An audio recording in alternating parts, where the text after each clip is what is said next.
بسم اللہ الرحمن الرحیم نحمدہ ونصلی ونسلم علی سیدنا و مولانا محمد رسولہ النبی الکریم۔ بسم اللہ الرحمن الرحیم۔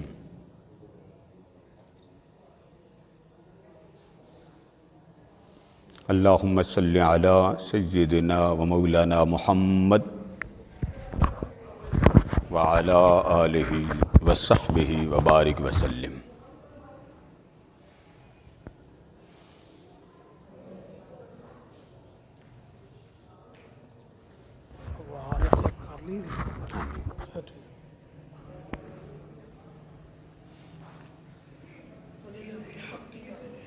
بسم اللہ الرحمن الرحیم۔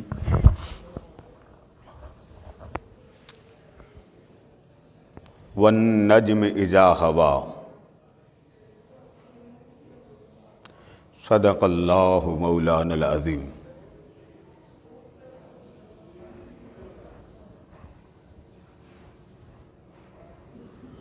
محترم حضرات گرامی،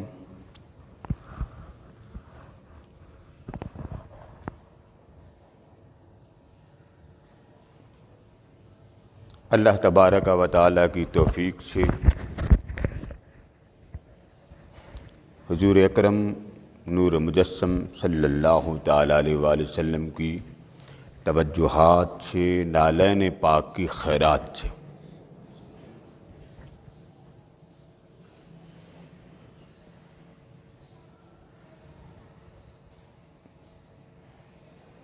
آج جیسا کہ آپ کے علم میں ہے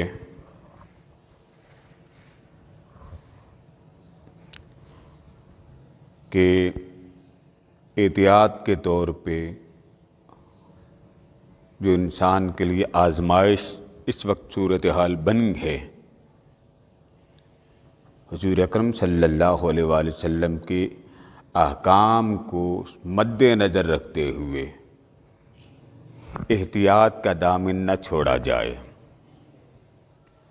حکم رسول سب سے افضل ہے اور اللہ کی طرف رجوع کیا جائے کہ اللہ تبارک و تعالی عالم اسلام کو اور عالم انسانیت کو اپنے قہر سے بچائے، اپنے جلال سے بچائے، اپنے غضب سے بچائے، اور وہ اپنے کرم میں رکھے، اپنی محبت میں رکھے، اپنے پیار میں رکھے۔ میں معذرت کے ساتھ مضمون کی طرف آنے سے پہلے ایک دو باتیں آپ کو عرض کر دوں۔ اسلام کا حکم یہ ہے کہ جب کوئی ایسی صورتحال ہو تو حوصلہ، تسلی، احتیاط، صبر، اللہ کا ذکر۔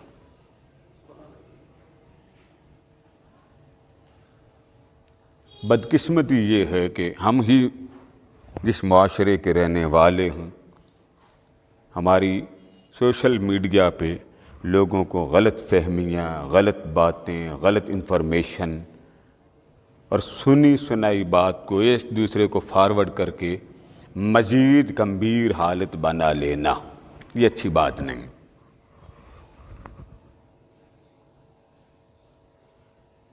مومن کا کام ہے کہ اس کا ہاتھ، المسلم من سلم المسلمون من لسانہ و یدہ، مسلمان وہ ہے کہ جس کا ہاتھ دوسروں کے لیے سلامتی والا بن جائے، جس کی زبان دوسرے کے لیے سلامتی والی بن جائے۔ ایک تکلیف دہ صورتحال ہے، ورلڈ وائز یہ تک کیفیت ہے، لیکن افسوس سے یہ بات کہنی پڑتی کہ لوگ ایک دوسرے کو جو میسج بھیجتے ہیں وہ بڑے خوفناک ہوتے ہیں، دہشت ناک ہوتے ہیں، وحشت ناک ہوتے ہیں۔ یہ ایمان کا، اسلام کا حکم نہیں ہے۔ اللہ سے ڈرنا چاہیے، اللہ کی طرف رجوع کریں، اللہ سے معافی مانگیں، نہ کہ پہلے ہی ماحول ایسا ہے، تو اس لیے اس ماحول میں اپنے آپ کو صاف رکھیں، با طہارت رکھیں۔ وہ 1400 سال پہلے آمنہ کے لال نے جو بات فرمائی تھی وہی پلٹ پلٹ کر ہر کوئی کہہ رہا ہے۔ کیا کہہ رہے ہیں ذرا بولیے؟ یہ ہاتھ بار بار دھونا، کھانے سے پہلے دھونا، وضو سے پہلے دھونا، کھانے کے بعد دھونا، یہ حکم کس نبی کا؟ تاجدار کائنات کا۔ اور اللہ جھنجھوڑتا ہے، اللہ جب اپنی طرف بلانے پر آتا ہے تو جھنجھوڑتا ہے۔ بڑے لوگ کھانے سے پہلے ہاتھ نہیں دھوتے، مگر آج ہر کوئی کہہ رہا ہے، اور یہ سبق کس کا ہے؟ تاجدار کائنات کا۔ اس لیے کلی کرنا، غرارے کرنا، یہ آپ کے وضو کی ایک قسم ہے۔ آپ وضو کرتے ہیں تو وضو کے اندر کے خود سرجن کہتے ہیں کہ ہم ہاتھ دھوئے بغیر آپریشن ہی نہیں کرتے۔ بڑے بڑے جراثیم، کتنے بڑے، یہ جو آج کل اتنا بڑا وائرس پھیلا ہوا ہے، خوفناک، دہشت ناک، وحشت ناک، اس پر وہ بھی کہہ رہے ہیں جو حضور علیہ السلام کا کلمہ ہی نہیں پڑھتے کہ جی بار بار کیا کریں جی؟ آپ ہاتھ دھوئیں، لوشن لگائیں، احتیاط کریں۔ تو آپ کو آپ کا آئینہ دکھایا نا کہ اپنے نبی کا فرمان مانو، حضور کی بات مانو، حضور علیہ السلام کا ارشاد مانو۔ تو احتیاط بہتر ہے، گھروں میں جائیں کوشش کریں آنا جانا محدود کریں۔ سچی بات نہیں معلوم ہوتا نا، اب آپ اجتماع میں آئے تو بعض اوقات کوئی اور مسئلہ ہوتا ہے تو نام یہ لگا دیتے ہیں، اللہ سے خیر مانگیں۔ کوئی وظیفہ پڑھنا ہو، سلام قولا من رب الرحیم، اگر آپ ہر روز 100 بار پڑھ لیں بہت اچھی بات۔ 100 بار اگر سورہ فاتحہ پڑھ لیں، نہیں پڑھ سکتے 40 بار پڑھ لیں، ہر نماز کے بعد 10 بار آپ پڑھ لیں۔ اس سے کیا ہوگا؟ اللہ کی رحمت ہوگی، اللہ کا کرم ہوگا۔ درود و سلام کی کثرت کریں، جب اللہ تعالیٰ اپنی طرف بلاتا ہے تو جھنجھوڑتا ہے، اسی طرح جھنجھوڑتا۔ اور اللہ پاک سے اس کا کرم مانگیں، اس کا فضل مانگیں، اس کی عنایت مانگیں کہ اللہ تبارک و تعالی ہمیں ہر لمحے اپنے فضل میں رکھیں۔ تو یہ احتیاطاً میں نے آپ سے چند باتیں عرض کر دیں تاکہ ہمارے ہاں یہ جو ایسے لوگ ایک دوسرے کو میسج بھیجتے ہیں، خدا کے لیے ایسے نہ کریں۔ وہ اس طرح کے میسج آ جاتے ہیں کہ رات سونے کا وقت ہوتا ہے، اوپر سے بھیج دیتے جی فلاں شے آ رہی ہے، آپ کو سپرے کر کے وہ سارا دم نکالنے والا۔ ایسی باتیں مومن کے منہ سے جیب نہیں دیتی۔ اللہ پر یقین رکھیں، اللہ کی طرف توجہ رکھیں، اللہ کے ساتھ پیار کریں، بس اس سے معافی مانگے، مولا تو اپنا جلال سے ہمیں بچا، اپنے قہر سے بچا، بس۔ جم اذا ہوا،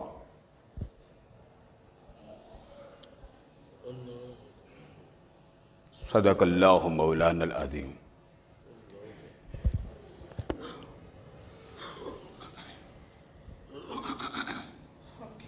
ماہ رجب المرجب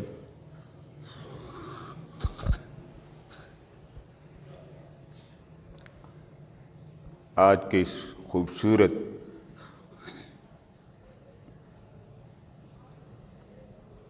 اور رحمت بھرے مہینہ میں جو آج کا مضمون ہے، گزشتہ جمعہ کا مضمون تھا کہ دل بند نہیں رہتے، اگر دل بند ہو جائیں تو حضور علیہ السلام کی توجہات بند ہو جائیں۔ تو دل کھلے رکھیں حضور علیہ السلام کی آمد کے لیے، توجہ کے لیے، تجلی کے لیے، آپ کے انوار کے لیے، آپ کی محبت کے لیے۔ جو دل حضور علیہ السلام کا منتظر بن جائے، آقا محروم تجلی نہیں کرتے ہیں۔ تو یہیں سے مضمون کا آغاز کرتے ہیں ہم۔ ایک بات تو آپ کو مل گئی کہ توجہ ہر اس شخص کے دل پر حضور علیہ السلام کی ہوتی ہے جو سچی طلب سے اس توجہ کو لینے والا دل بنا لے۔ تو آج سے ہم اپنے اس عنوان کا آغاز کرتے ہیں۔ ارشاد فرمایا، اے حبیب صلی اللہ علیہ وآلہ وسلم، قسم ہے اس ستارے کی، سورہ نجم، اس ستارے کی قسم جو چمکتا ہوا اس کائنات کے ہر افق پر ظاہر ہوا۔ افق کہتے ہیں کنارے کو، آپ کہتے ہیں نا وفاقی وزیر، وفاق کنارہ۔ اب یہ بات اللہ فرما رہا ہے، محبوب قسم ہے مجھے اس ستارے کی جو چمکتا ہوا عالم آفاق میں ظاہر ہوا۔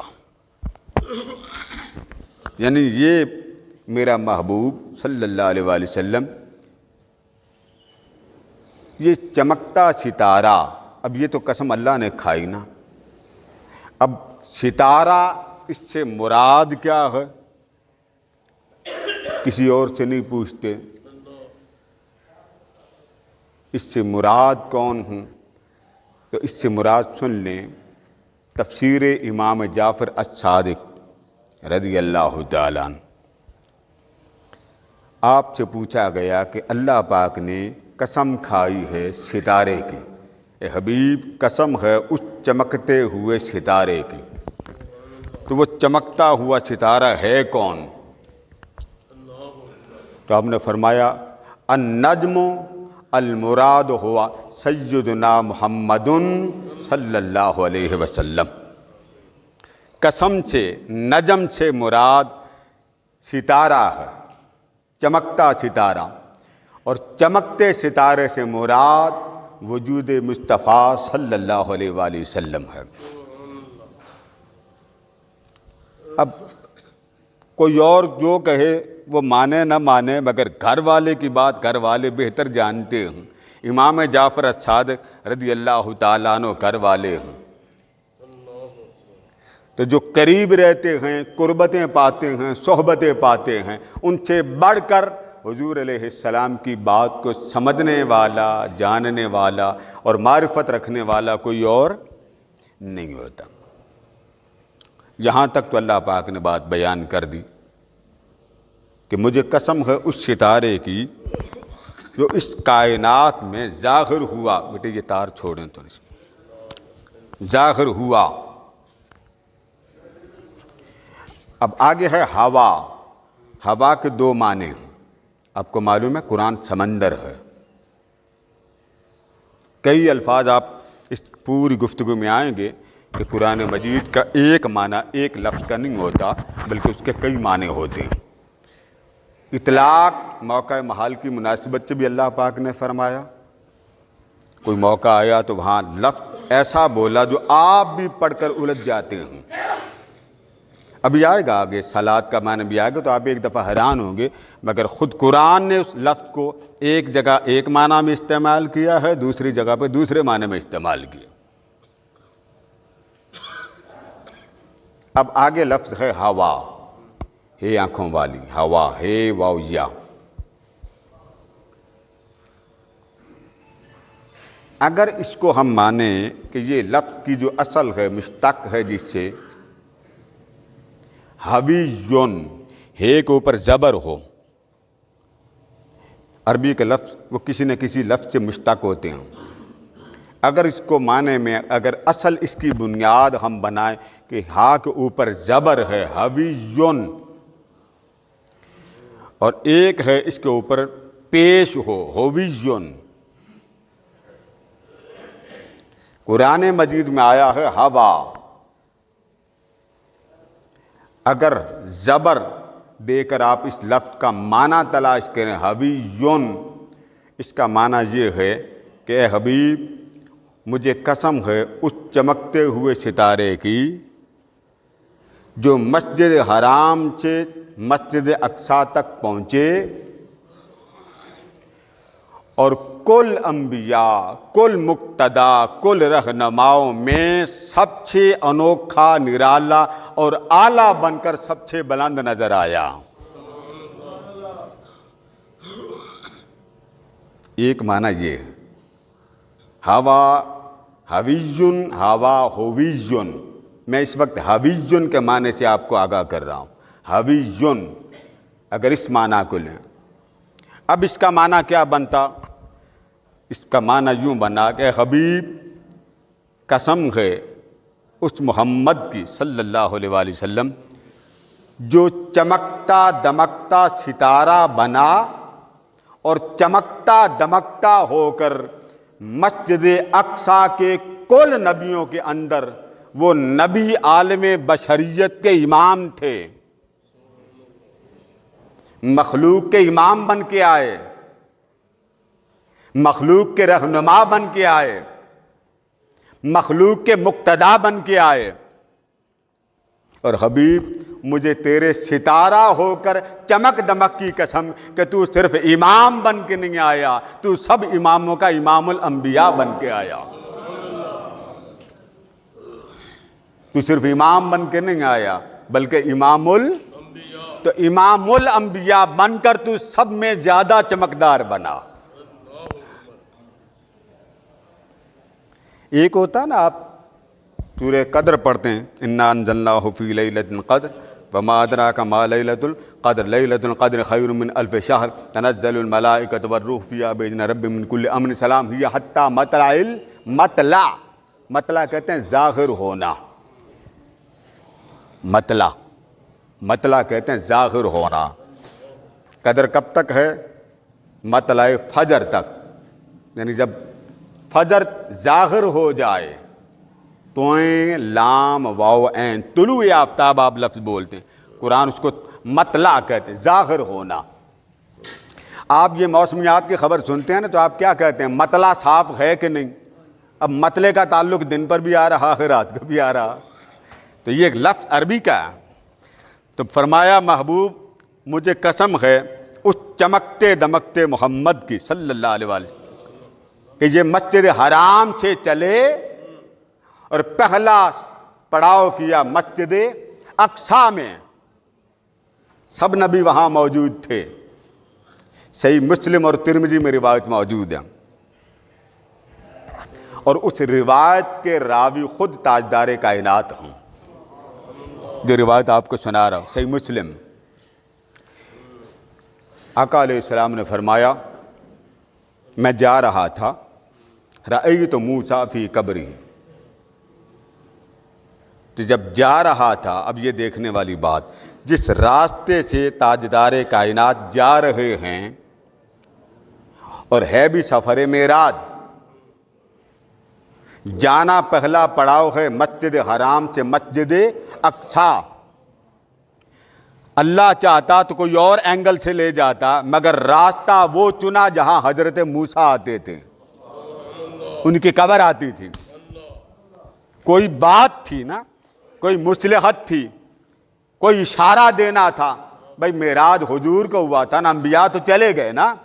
جب آقا کو معراج ہوا، سطح زمین پر کوئی نبی اور کوئی رسول دنیا میں موجود نہیں تھے۔ آقا علیہ السلام نے فرمایا جس راستے سے میں نے گزرنا تھا نا براق پر، اسی راستے پر موسیٰ کی قبر تھی۔ کس کی قبر تھی؟ موسیٰ کی قبر۔ تو میں نے کیا دیکھا؟ تو میں نے دیکھا کہ موسیٰ اپنی قبر میں ہیں۔ موسیٰ رأیت موسیٰ فی قبرہ وہو قائم یصلی فی قبرہ، اور وہ قبر میں کھڑے ہو کر صلاۃ پڑھ رہے ہیں۔ کیا پڑھ رہے ہیں؟ اب اس لفظ کو ذرا ذہن میں رکھ لیں، میں چاہتا ہوں یہ گھما پھرا کے آپ کو اس میں گوتے دلاؤں۔ قبر ہے موسیٰ علیہ السلام کی، اور ہے اس راستے پر جہاں سے آمنہ کا لال گزر رہا ہے۔ جانا مسجد اقصیٰ میں، عام آپ کتابیں دیکھیں تو وہاں لکھا ہوگا موسیٰ نماز پڑھ رہے تھے۔ ترجمے والوں نے، ترجمہ کوئی بھی کر سکتا ہے، یہ کوئی مشکل بات نہیں ہے۔ اب آپ نے بھی ترجمہ پڑھ لیا، چلو سر سے گزر گیا، ٹھیک ہے، نماز پڑھ رہے تھے، کبھی سوچا کہ قبر میں نماز پڑھی جاتی ہے؟ نماز تو زندگی کے لیے، نماز کا تو واسطہ ہی جہان کے لیے، قبر میں کون سی نماز؟ نماز کا تعلق ہے سورج سے، سورج تھوڑا سا ڈل جائے تو ظہر ہے، ڈبل سایہ ہو جائے تو عصر ہے، سنگل سے ڈبل تک، ڈبل سے آگے غروبی آفتاب تک، غروبی آفتاب ہو جائے تو مغرب ہے، پھر افق کے کنارے پر سیاہی اور سرخی کی بات آتی، وہ غائب ہو جائے تو عشاء ہے، مطلع الفجر ہو جائے تو فجر ہے، بس۔ تو قبر میں کون سی نماز ہے؟ اگر آپ اتنے ترجمے پہ رہیں تو اب میں آپ کو تھوڑا سا آمنا سامنا کرواتا ہوں کہ ذرا آپ دل سے گواہی دیجئے کہ ترجمہ کیا بننا چاہیے اور کیا بن رہا۔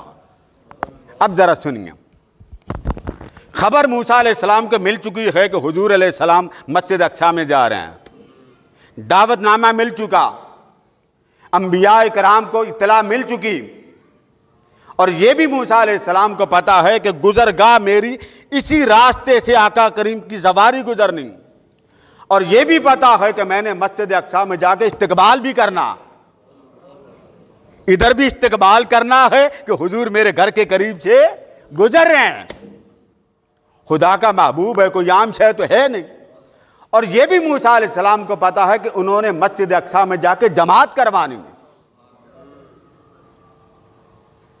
گزرنا بھی میری راہ گزر سے، اور مسجد اقصیٰ میں بھی میں نے جا کے استقبال کرنا ہے، اور حضور علیہ السلام نے مسجد اقصیٰ میں جا کے جماعت بھی کروانی، اور سفر بھی کوئی مہینوں کا سالوں کا تو ہے نہیں، انہوں نے براق پر ہونا، اور براق نے ادھر سے اچھلنا ہے اور ادھر پہنچ جانا، بس چشمے جدن میں براق نے مسجد اقصیٰ میں پہنچ جانا۔ اب یہ سارا منظر ذرا سامنے رکھیں اور ایمانداری سے سوچئے کہ ترجمہ بنتا کیا، غور سے کیجئے، غور کیجئے اس بات۔ ترجمے والوں نے لکھا کہ موسیٰ نماز پڑھ رہے تھے، آپ ان سے پوچھیں وہ کہیں گے جی یصلی کا معنی ہوتا ہی نماز ہے، وہ کہیں گے یصلی صلاۃ کا معنی نماز ہے، قرآن پڑھیے۔ حضور علیہ السلام کے پاس لوگ آتے کوئی نہ کوئی شے بارگاہ رسالت مآب میں نذرانہ کے لیے، تو لے دینے کے لیے آتے تو آقا منع کر دیتے کہ نہیں، پتہ تھا نا کہ صحابہ کرام میں کوئی امیر تو ہے نہیں، اتنے غربت ہے، اللہ نے فرمایا خذ من اموالہم، فرمایا سونیا یہ جو دل جوئی کے لیے تیرے پاس آتا ہے نا لے لیا کر، یہ جو نذرانہ گھر سے کھانا پکا کے کوئی پیالے میں لا رہا ہے، کوئی 2 دانے کھجور کے اٹھا کے لا رہا، لے لیا کر من اموالہم۔ اور آگے کیا فرمایا وصلی علیہم، صاد لام صلی۔ اب اس کا ترجمہ کریں کیا بنتا؟ سونیا ان سے لے لیا کر نذرانہ، وصلی علیہم، اور ان پر صلاۃ پڑھا کر۔ آپ کی توجہ ہے کہ نہیں؟ اب آپ کہیں گے صلاۃ کا معنی صرف نماز ہے، تو یہاں صلاۃ کون سی؟ نبی امت پر صلاۃ پڑھے، کریں ترجمہ۔ اور آگے کیا فرمایا؟ ان صلاتک سکن لہم، فرمایا سونیا تیرا صلاۃ پڑھنا، میں بعد میں کرتا ہوں، فرمایا سونیا ان پر صلاۃ پڑھ۔ جب یہ بات کہی پھر ساتھ فرمایا ان صلاتک سکن لہم، اے حبیب تیرا صلاۃ ان پر پڑھ دینا ان کے دل کے لیے باعث تسکین ہے۔ اب بات کہاں پہ آ کے رکی؟ لفظ صلاۃ پر۔ اب آپ کون سا معنی کریں؟ جہاں پر گفٹ دیا جا رہا ہے تاجدار کائنات کو، اور اللہ فرما رہا ہے سونیا صلاۃ پڑھ، اب صلاۃ کا معنی کیا کریں گے؟ اللہ نے فرمایا سونیا اپنے لبوں کو ہلا، ان کو میٹھی دعائیں دیا کر۔ اب صلاۃ کا معنی کیا بنا؟ دعا، بولیے، صلاۃ کا معنی یہاں دعا بن گئے، اور آگے فرمایا ان صلاتک سکن لہم، سونیا جو تو لب ہلا دیتا ہے انہیں قرار مل جاتا ہے۔ تو موقع محل سے معنی بدلا کہ نہ بدلا؟ بولیے ذرا، میں قرآن ایک ایک بات کا حوالہ دے رہا ہوں، بدلا کہ نہ بدلا؟ سارا قرآن پر یصلی، یصلی ہے نعرہ قرآن میں آتا، ان کو آگ میں ڈالا جائے گا، وہاں یصلی آیا۔ اگر صلاۃ کا معنی صرف نماز ہے تو یصلی کا معنی کیا کریں گے؟ آگے چلیں، اللہ نے فرمایا ان اللہ و ملائکتہ، آگے بولیے اونچا بولیے نا، یصلونا، اب کون سا ترجمہ کریں گے؟ وہاں فرمایا یصلیہ نارا، انہیں آگ میں ڈالا جا رہا ہے۔ وہاں ہدیہ لیتے ہوئے محبوب سے فرمایا سونیا ذرا میٹھے لب ہلا، انہیں میٹھی دعا دے، ان صلاتک سکن لہم، تیرے میٹھے بول سے تیرے غلاموں کو قرار آ جائے۔ اور یہاں جہنم میں ڈالنے کی بات آئی، فرمایا فسوف یصلیہ نارا، ان کو دوزخ میں ڈالا جائے گا۔ لفظ ایک ہے، معنی بدلے کا نہ بدلے؟ بولیے کلمہ پڑھنے والو، بدلے۔ اب ترجمہ حدیث کا کیا کریں گے؟ اب آپ کو مفہوم سمجھ میں آ گیا ہے نا؟ جیسا موقع محل اللہ نے ویسا لفظ استعمال کیا۔ امام شعرانی آپ فرماتے ہیں ایک موقع ایسا آیا کہ کریم آقا اللہ مقام پہ جا رہے تھے، آگے آواز ہے قف یا محمد صلی اللہ علیہ وسلم، سونیا رک جا، ان ربک یصلی، تیرا رب تجھ پر صلات پڑھ رہا ہے۔ اب صلات کون پڑھ رہا ہے؟ اللہ۔ اور قبر میں صلات کھڑے ہو کر کون سے نبی پڑھ رہے تھے؟ موسیٰ۔ اور وہ عاشقوں محبت والوں کا نذرانہ سونیا قبول کر، اور ان کو صلات بلفظ دعا کون پڑھ رہے ہیں؟ آقا۔ تو موقع محل سے معنی بدلے کا نہ بدلے؟ صلات کے یاد رکھ لیں 56 معنی ہیں، قرآن ہے، کوئی عام شے تو نہیں ہے نا۔ تو صلات کے کتنے معنی بنے؟ آپ کو میری آواز کلیئر آ رہی ہے کہ یہ میں اور زور لگا کے بولوں؟ جی پتہ تو ہے نا جو صورتحال بنی ہے، اور زور لگا تو آپ نے کہا نا جی ایک نیا ہی مسئلہ آ گیا۔ تو بابا بار بار کہہ رہا ہوں کہ اپنے آپ کو یہ ہاتھ صاف رکھیں، منہ صاف رکھیں، ماسک لگا کے رکھیں، کوشش کریں سلام لینے سے گریز ہی کریں۔ میں تو یہاں بیٹھ کے کہہ دوں گا نا السلام علیکم، برکت ہو جائے گی۔ حضور کا حکم سب سے مقدم رکھیں، جو حضور نے فرمایا اس پر عمل کر کے دکھائیں۔ تو پتہ یہ چلا صلات کا وہاں معنی بنا جہاں حضور کی بارگاہ میں کوئی نذرانہ دیتا، سونیا دعا دے، تیری دعا رحمت ہے۔ دوزخ میں ڈالنے کی بات آئی، فرمایا ان کو جہنم میں ڈالوں گا، وہاں صلات کا معنی ہے قریب کرنا۔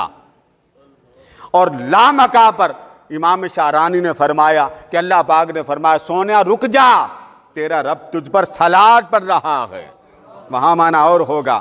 قبر میں موسیٰ کھڑے ہیں،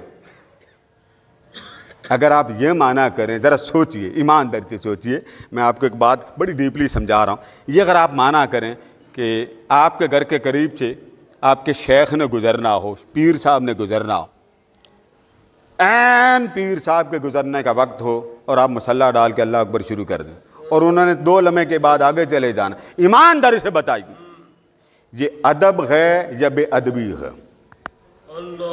پیر صاحب آپ کے گھر آ رہے ہیں اور آپ کے پاس 1-2 سیکنڈ ٹھہرنا ہے، السلام علیکم، سالوں بعد وہ باہر سے آئے، آپ کے پاس سے گزرنا ہے، اور عین جب وہ قریب آ جاؤ تو آپ مصلی ڈال کے کیا کریں؟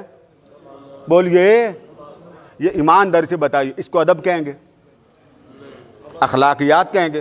لوگ تو شادیوں پر نمازیں بھی چھوڑ دیتے ہیں، یہاں تو پیر صاحب ہیں۔ اور اوپر جائیے، جانا آقا نے، راستے میں قبر موسیٰ کی، اور وہ نبی جس کے صدقے سب نبیوں کو نبوت کے تاج ملے، گزرنا بھی موسیٰ کی راہ سے، اور عین موسیٰ علیہ السلام کے پاس سے گزریں اور موسیٰ وہاں کھڑے ہو کر نماز شروع کر دیں، کوئی نبی نہیں کر سکتا۔ تو آپ کو معنی اور کرنا پڑے گا۔ معنی کیسے کرنا پڑے گا؟ ایسے ہی کرنا پڑے گا جیسے میں نے آپ کو قرآن مجید کی 3 مثالیں دے دی کہ صلات کا معنی ہر جگہ نماز نہیں ہے، کہیں دعا ہے، کہیں قریب کرنا ہے۔ اور اگر اس لفظ کو لیں ان اللہ و ملائکتہ، اب کیا پڑھتے ہیں؟ یصلون علی النبی، اس معنی کو اگر آپ سامنے رکھیں تو معروف معنی 2 بنتے ہیں۔ نماز، ایک صلات کا معنی ہے نماز، ایک صلات کا معنی ہے درود و سلام۔ تو قبر میں چلے گئے تو نماز تو ہے ہی کوئی نہیں، تو اب آپ کو ماننا پڑے گا گزر حضور کا ہے، اور ہیں براق پر، پتہ ہے موسیٰ کو میرے محبوب ادھر سے آ رہے ہیں، اور انہوں نے ادھر سے بھی آنا، تو اللہ پاک سے اجازت مانگی، مولا اجازت دے دے، محبوب کی سواری میرے گھر کے قریب سے گزر رہی، تو اجازت دے میں کھڑے ہو کر تیرے محمد پر درود و سلام پڑھ لوں۔ اب معنی بنتا ہے کہ موسیٰ علیہ السلام کو حضور نے دیکھا۔ کس نے دیکھا؟ حضور نے۔ تو حضور نے کس حال میں دیکھا؟ صلات پڑھ رہے تھے. فرما دیا لوگوں یہ جو قبر میں موسیٰ مجھ پر کھڑے ہو کر صلات پڑھ رہے تھے وہ موسیٰ ہو کر کھڑے ہو کر صلات پڑھ رہا ہے، تو تم امتی ہو کر کھڑے ہو کر صلات کیوں نہیں پڑھ سکتے؟ تھپ ڈال دی جاتی ہے نا کہ جی کھڑے ہو کر کہاں لکھا ہے. اب آپ کو حضور نے بتا دیا کون کھڑے ہو کر نماز صلات پڑھ رہا تھا قبر میں؟ بولیے نا. کس نے کہا موسیٰ کو کہ کھڑے ہو جاؤ؟ وہ پہلے نہیں کھڑے ہوئے. آقا فرماتے جب دیکھا کہ وہ کھڑے ہو کر سلام پڑھ رہے ہیں تو امت کو بتا دیا. تو ہمارے ہاں ایک تصور ہے نا، کھڑے ہو کر درود کہاں لکھا؟ اسے کہو کہاں لکھا؟ جہاں سے آیا وہاں جا کے پوچھو کہ موسیٰ نے کھڑے ہو کر مصطفیٰ پر صلات کیوں پڑھی. بات ختم ہوگی. تو کھڑے ہو کر سلام پڑھنا بھی سنت انبیاء بن گئی. اور کھڑے ہو کر سلام کا راوی کون ہے؟ جبریل تو ہے نہیں. کون راوی ہے؟ کس نے دیکھا؟ تاجدار کائنات کی آنکھوں نے دیکھا کہ موسیٰ کھڑے ہو کر مجھ پر سلام پڑھ رہے ہیں. اس کے بعد آپ مسجد اقصیٰ میں پہنچے. اب مسجد اقصیٰ میں جب پہنچے تو موسیٰ پہلے موجود تھے. جب حضور علیہ السلام جا رہے تھے تو نظر آگے سے آئے کہ قبر میں کون ہیں؟ حضرت موسیٰ. اور جب مسجد اقصیٰ میں پہنچے تو وہاں بھی حضرت موسیٰ پہلے. آپ کہہ سکتے ہیں کہ قادری صاحب بڑی عجیب بات ہے کہ موسیٰ حضور سے پہلے پہنچ گئے. ہم تو حضور علیہ السلام سے پہلے کسی کو مانتے ہی کوئی نہیں. عقیدہ اپنی جگہ. مگر ایک بات یاد رکھ لیں، آپ جب ٹانگے پہ ہوتے ہیں، ٹانگے پہ چلتے ہیں، اب تو خیر ٹانگے بھی بڑے کم ہو گئے، تو آپ چلتے ہیں یا ٹانگا چلتا؟ رفتار کس کی ہے؟ ٹانگے کی یا آپ کی؟ سائیکل پر جب جاتے ہیں تو سواری کی جو رفتار ہے وہ سائیکل کی ہے یا آپ کی ہے؟ آپ جہاز پر جاتے ہیں تو رفتار جہاز کی ہے یا آپ کی؟ تو سواری تو بیٹھی ہوئی ہے، رفتاری تو اس شے کی ہے جس پہ آپ سوار ہیں. تو جس شے پر سوار ہوں رفتار اس کی ہوتی ہے. تو حضور علیہ السلام کو یہ اپنی سواری پر تھوڑے سوار تھے، وہ تو آپ کو براق لے کے جا رہا تھا. تو نبی کی رفتار ہمیشہ براق سے بھی اعلیٰ ہوتی ہے. تو موسیٰ علیہ السلام وہاں پہنچے کیفیت نبوت میں، تو نبی کائنات کی ہر شے سے بلند ہوتا. تو موسیٰ یہاں اگر پہلے تھے وہاں بھی پہلے پہنچے. اس لیے پہنچے کہ اس وقت وہ اپنی رفتار سے تھوڑی گئے تھے، اللہ نے پہنچا دیا. آقا کی رفتار تو تب شروع ہوئی جب لا مقام جبریل بھی ساتھ چھوڑ گیا. حضور کی رفتار تب وہاں شروع ہوئی.